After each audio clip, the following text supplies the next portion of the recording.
तो हेलो दोस्त, आज मैं बहुत दिन के बाद टेक्निकल इशू के खराब होने के कारण मैं आपके पास नहीं आ रहा था। तो आज मैं आपको बहुत दिनों के बाद आज बेसिक मैथ लेके आया हूँ, सिंपल एंड कंपाउंड इंटरेस्ट का, जो आपके लिए बहुत ही ज़रूरी मुझे लगा। तो मैं सोचा कि आप लोगों को बता दूं सिंपल एंड कंपाउंड इंटरेस्ट। और आज क्लास है आपको सिंपल एंड कंपाउंड इंटरेस्ट का, आज बेसिक मैथ का क्लास है।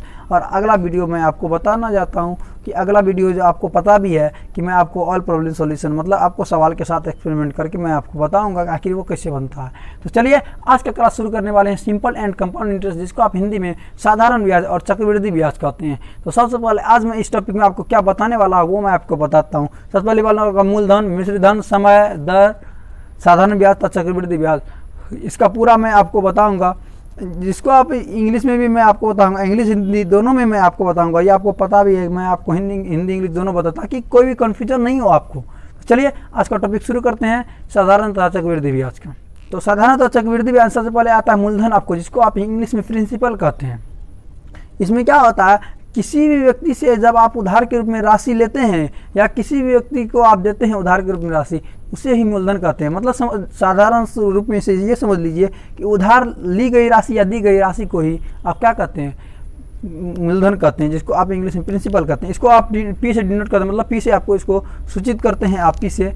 तो इसका फॉर्मूला मैं आपको आगे और बताने वाला हूँ, उसमें आपको पता चल जाएगा, क्योंकि पहले मैं अगर आपको बता दूंगा तो उसमें आपको समझ में नहीं आएगा। तो चलिए मूलधन जान के उसके बाद आता है आप समय। समय किसे कहते हैं, वह अवधि या समय जिसके बाद उधार के रूप में ली गई राशि को ब्याज के साथ वापस किया जाता है, उसे ही आप समय कहते हैं। तो समय जान के, समय में आपको क्या होता है, साधारण ब्याज में समय को टी से डिनोट किया जाता है, लेकिन आपको जब चक्रवृद्धि ब्याज पढ़ाएंगे तो उसमें आपको एन से डिनोट किया जाएगा।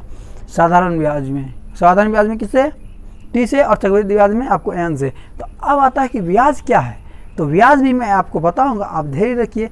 चलिए उसके बाद आपको आता है दर। तो दर यानी कि आप रेट किसको कहते हैं, उधार ली गई राशि पर ब्याज की गणना के लिए जो दर लगाई, ब्याज की गणना के लिए जो राशि लगाया जाता है उसी को आपको कहते हैं क्या, प्रयुक्त दर जो होता है उसी को आपको दर कहते हैं।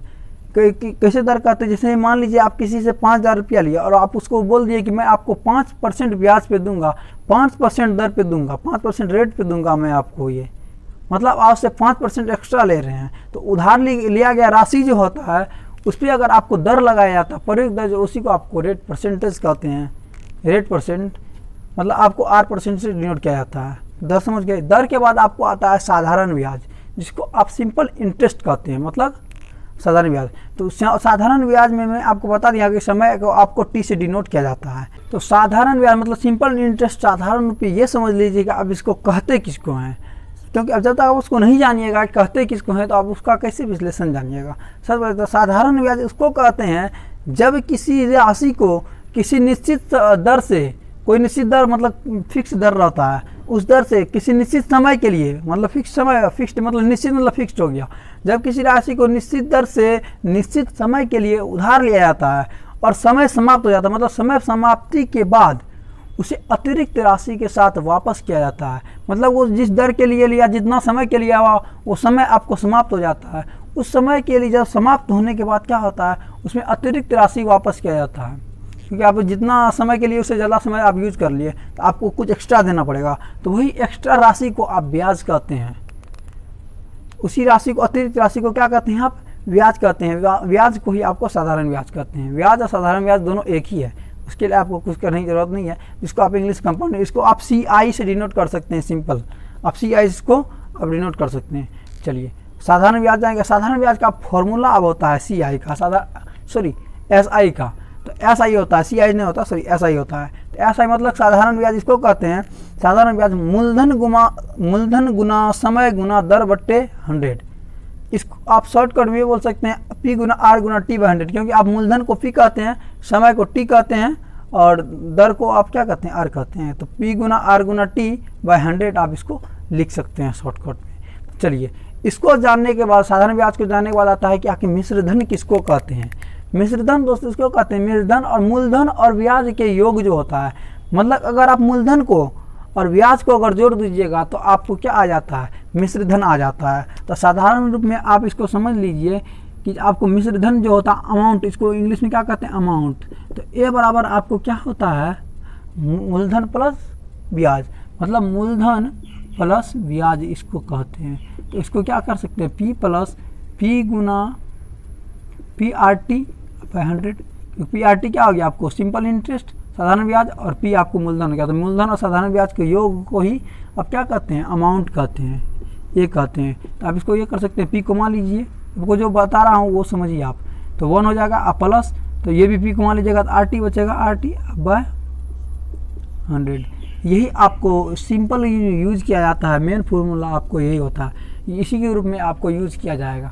क्योंकि बार बार ये आपको कहीं भी फॉर्म में नहीं दिखेगा, बल्कि इसी फॉर्म में दिखेगा, नहीं तो इस फॉर्म में दिखिएगा आप इसको, अमाउंट को, मिश्रधन को। मिश्रधन इसको कहते हैं जब साधारण ब्याज तथा मूलधन को योग को क्या कहते हैं, मिश्रधन कहते हैं। अब इससे सिंपल तरीके से आप क्या समझ सकते हैं, चलिए।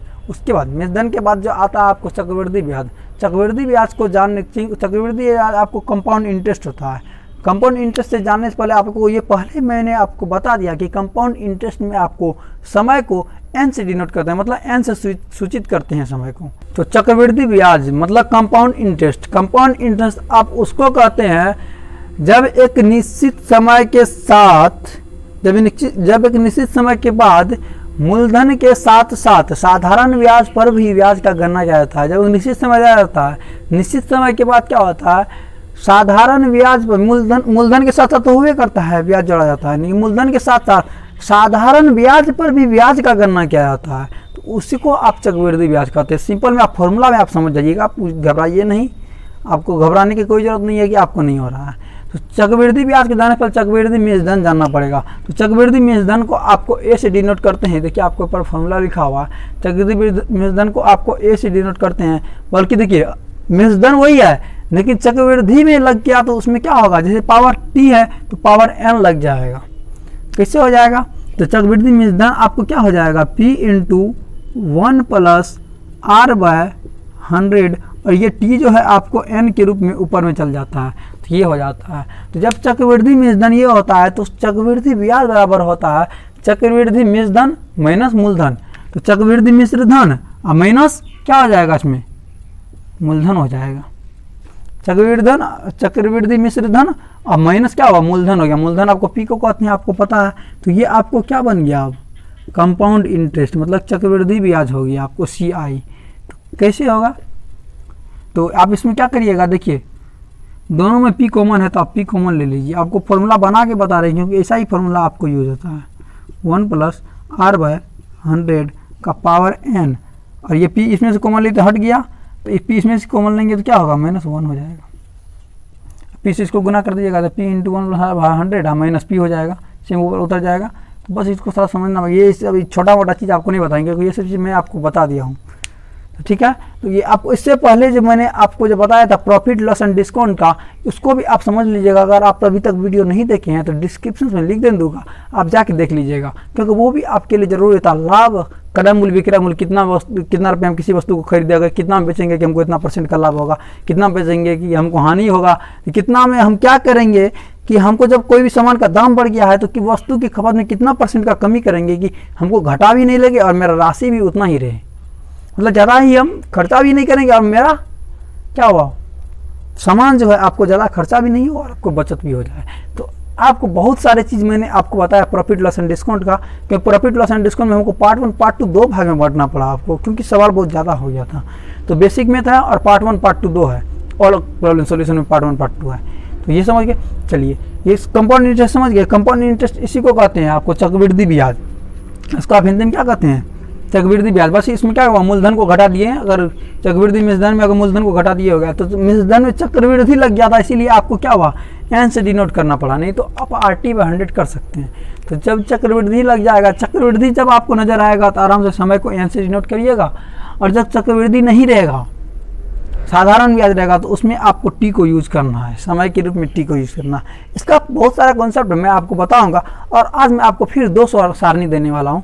दोनों सारणी को आप ध्यान से देखिए, आपको जो सारणी दिया हुआ है, समझ गए। एक सारणी हटाइए, दूसरी सारणी देखिए।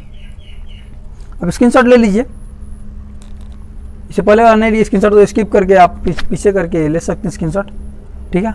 चलिए ये भी हटाइए। तो आप दोनों सारणी समझ गए। दोनों सारणी पे आपको आप स्क्रीनशॉट ले लिए होंगे, नहीं तो आप ये भी वीडियो को बैक करके आप ले लीजिएगा, आप देख लीजिएगा। मैं उसी सारणी पे मैं आपको सवाल बताऊंगा, खुद से जनरेट करके बताऊंगा आपको। ऐसा कहीं नहीं कहीं बुक से लूंगा, मैं आपको खुद जनरेट करके सवाल बताऊंगा और वो सवाल आप समझिएगा, 100% समझिएगा। बस अगला टॉपिक आप मिस मत करिएगा। और इस वीडियो को अगर स्किप करके नहीं देखे होंगे तो आपको पूरा कॉन्सेप्ट समझ में आ गया होगा और आगे वाला कॉन्सेप्ट भी समझ में आते रहेगा। दोस्तों आप जानते हैं कि जैसे हर एक गाड़ी हर एक से कनेक्ट रहता है, हर एक तेल से, उसी तरह मैथ भी होता है। आपको हर एक पिछला वीडियो आगे वाले वीडियो से मेरा कनेक्ट रहता है। क्यों रहता है? क्योंकि देखिए आप जैसे शुरू से आप करते आए हैं, अगर आप शुरू में अगर जोड़ घटा नहीं करते तो क्या आप ये सब बना पाते? नहीं बना पाते। क्योंकि इसमें भी आपको भले ही उसमें आपको 2 2 4 करना पड़ता है, इसमें आपको 2499 करना पड़ता है, या 2x में से x चला गया तो जोड़ घटा तो करना पड़ता है ना। बस ऐसे ही होता है, सब एक दूसरे से जुड़ा हुआ है। बल्कि आपको बेसिक जो है उसको आपको समझना पड़ेगा। बेसिक बनाइए, ऐसा नहीं है कि बिना बेसिक बनाए आप कुछ भी नहीं कर पाइएगा। जब तक आपका जड़ मजबूत नहीं होगा, तना मजबूत होने से कुछ नहीं होता है। क्योंकि जड़ मजबूत होगा नहीं तो अगर तना मजबूत होगा, जड़ कमज़ोर हो जाएगा तो कभी भी गिर सकता है। तो सबसे पहले आपको जड़ को मजबूत करना पड़ेगा। जड़ आपका क्या है? बेसिक है। बेसिक होने के बाद आपको ऑल प्रॉब्लम सोल्यूशन बताया जाएगा। ठीक है, देखिए पूरा समझ में आ गया होगा। तो आप एक काम कर सकते हैं, हमारे चैनल पे जो आप वीडियो देख रहे हैं उस वीडियो को लाइक कर दीजिएगा, और चैनल पर नए हैं तो सब्सक्राइब कर दीजिएगा, बेल आइकन प्रेस कर दीजिएगा। अगर आपको पसंद आए तो आप दोस्तों के साथ शेयर भी कर सकते हैं। बढ़िया से शेयर कीजिए दोस्त के साथ, क्योंकि मैं शेयर का ऑप्शन हटाया नहीं हूँ। तो आप आराम से दोस्तों के साथ शेयर कर दीजिए, ताकि जिसको भी ये सब टॉपिक ज़रूरत है वो भी जान सकें। चलिए तो मिलते हैं आपको नेक्स्ट क्लास में इसका ऑल प्रॉब्लम सॉल्यूशन लेके। तो आज के लिए इतना ही, धन्यवाद। मिलते हैं आपको नेक्स्ट टॉपिक लेके, नेक्स्ट पार्ट 1 पार्ट 2 लेके। मतलब पार्ट 1 पार्ट 2 अगर ज़्यादा सवाल नहीं होगा, पार्ट 1 पार्ट 2 करने की कोई ज़रूरत नहीं। अगर ज़्यादा हो गया तब आपको पार्ट 1 पार्ट 2 करने की ज़रूरत होती है। चलिए मिलते हैं नेक्स्ट क्लास में। आज के लिए इतना ही, धन्यवाद।